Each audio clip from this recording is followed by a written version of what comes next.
महत्वाचा तो मोकळेपणा या फोटोंमध्ये देखील आपल्याला दिसतोय. म्हणजे अनेक ठिकाणी काही ठिकाणी ते शांत बसलेले असतील, थोडंसं ऑब्झर्व करत असतील.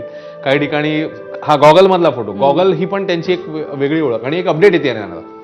पंतप्रधान नरेंद्र मोदी आणि केंद्रीय गृहमंत्री अमित शहा हे दोघेही जण अजित पवारांच्या अंत्यसंस्कारांसाठी उपस्थित असतील. उद्या अंत्यसंस्कार पार पडणार आहेत. उद्या हे अंत्यसंस्कार सकाळी 11 वाजता होतील आणि ही अपडेट पंतप्रधान मोदी आणि केंद्रीय मंत्री अमित शहा अंत्यसंस्कारासाठी पोहोचतील. कारण आता आपल्याला माहितीच आहे की एनडीएचा एक महत्वाचा घटक पक्ष अर्थातच राष्ट्रवादी, जे आता राज्यात सत्तेत देखील आहेत, अजित पवार उपमुख्यमंत्री होते आणि एनडीएचा घटक पक्ष, त्यानंतर एकत्र काम त्यांनी सगळ्यांनी आता जे आहे ते केलेलं आहे. त्याच पार्श्वभूमीवर पंतप्रधानांनी शरद पवारांना फोन देखील केल्याचं आता तीही बातमी आलेली आहे.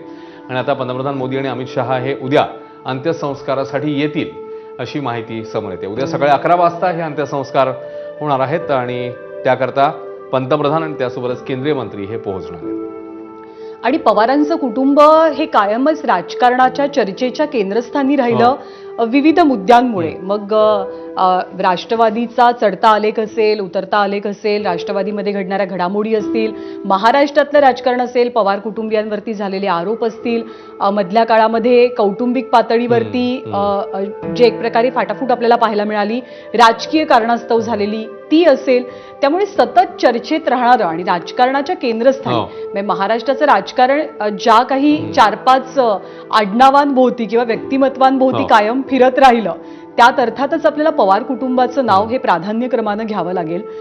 त्यामुळे अजित पवारांचं जाणं हा राष्ट्रवादी काँग्रेससाठी पक्षीय पातळीवरती जितका मोठा धक्का आहे, त्यापेक्षा तो कैक पटीनं मोठा धक्का हा पवार कुटुंबियांसाठी मानला जातोय.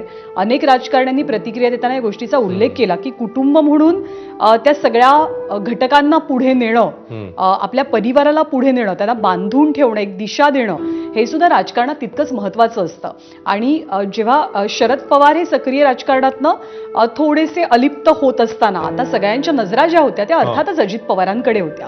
मधल्या काळामध्ये जे काही गिलेशिकवे म्हणा, रुसवे फुगवे म्हणा, नाराजी नाट्य म्हणा, ते सगळं काही विसरून दादांनी आता एक प्रकारे तयारी दाखवलेली होती की हो, दोन्ही राष्ट्रवादीने एकत्रितपणे निवडणुका लढणं गरजेचं आहे. आणि त्याची एक झलक पुणे आणि पिंपरी चिंचवड महानगरपालिकेच्या निवडणुकांमध्ये पाहायला मिळाली. दुर्दैवानं असं झालं की अजिबातच चांगलं यश दोन्ही राष्ट्रवादींच्या एकत्र येण्यानं काही मिळू शकलं नाही किंवा पवारांचं मॅजिक आपल्याला आकड्यांच्या बाबतीत तरी पुणे पिंपरी चिंचवडमध्ये दिसू शकलं नाही. मग आता जिल्हा परिषदेच्या निवडणुका तोंडावर आल्यात. म्हणजे 5 तारखेला मतदान आहे आणि 7 तारखेला मतमोजणी आहे. जो अखंड राष्ट्रवादी हा पक्ष होता किंवा जेव्हा सरकारमध्ये होती राष्ट्रवादी 2014 पर्यंतचा काळ आपण गृहीत धरूयात, तर तेव्हा गावागावामध्ये, जिल्ह्याजिल्ह्यांमध्ये आणि स्थानिक पातळीवरच्या निवडणुकांमध्ये एक प्रभावशाली पक्ष म्हणून राष्ट्रवादीची ओळख आपण कायमच पाहिलेली आहे. 2014ची सुप्रिया सुळेंची निवडणूक लोकसभेची तुला आठवत असेल, अजित पवारांची काही वाक्य चांगलीच वादग्रस्त ठरलेली होती. आणि 2014ची ही निवडणूक लोकसभेची बऱ्यापैकी टफ फाईट झाली होती. म्हणजे बारामतीमध्ये सुद्धा एका कडव्या संघर्षाचा सामना सुप्रिया सुळेंना करावा लागला होता. पण तेव्हा सुद्धा अजित पवारांनी ते झपाटून काम केलं होतं सुप्रिया सुळे निवडून येण्यासाठी. त्याचा उल्लेख सुप्रिया सुळेंनी वारंवार केला, दादांनी वेळोवेळी केला. त्यामुळे कौटुंबिक पातळीवरचं प्रेम असो, कौटुंबिक पातळीवरचं घट्ट नातं असो आणि पक्षाला वाढवण्याची एक धडपड असो, ती कायमच आपल्याला अजित पवारांमध्ये पाहायला मिळाली. खरं. आणि ते आत्ताही अच्छा, मुख्यमंत्री पोहोचलेले आहेत. आत्ताच हे हेलिकॉप्टर विमान लँड झालेलं आहे. मुख्यमंत्री आहेत, उपमुख्यमंत्री सुद्धा त्यांच्यासोबत आपल्याला दिसत आहेत. ही सगळी मंडळी अजित पवारांना श्रद्धांजली अर्पित करतील आणि उद्या अंत्यसंस्कारांसाठी सुद्धा हे सगळेजण निश्चितपणे उपस्थित राहतीलच. राज्याच्या मुख्यमंत्र्यांनी जी प्रतिक्रिया दिली आणि त्यांनी जे ट्विट केलं, आणि राज्याचे राज्यपाल सुद्धा त्यांच्यासोबत आहेत. त्यामुळे मुख्यमंत्र्यांनी जे ट्विट केलेलं होतं त्यामध्ये त्यांनी दमदार आणि दिलदार मित्र मी आज गमावलेला आहे याचा उल्लेख केला.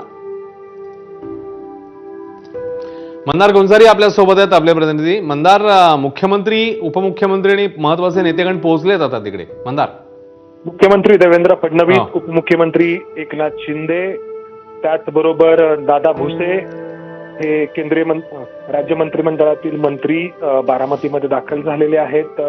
बारामती एअरपोर्टची ही दृश्य आहेत. हे नेते अजित पवारांच्या पार्थिवाचं अंत्यदर्शन घेण्यासाठी या ठिकाणी निघत आहेत. मात्र त्याआधी या एअरपोर्टवरती जो एक वेगळा कक्ष आहे, व्हीआयपी कक्ष आहे, तिथे हे सगळे नेते थांबलेले आहेत आणि या अपघाताबद्दलची माहिती या ठिकाणी ते घेतील असा अंदाज आहे. या व्हीआयपी कक्षामध्ये हे सगळे नेते आतमध्ये गेलेले आहेत. मुख्यमंत्री देवेंद्र फडणवीस यांच्यासोबत एकनाथ शिंदे आहेत. त्याचबरोबर राज्याच्या मंत्रिमंडळातील शिवेंद्रराजे भोसले हे देखील या ठिकाणी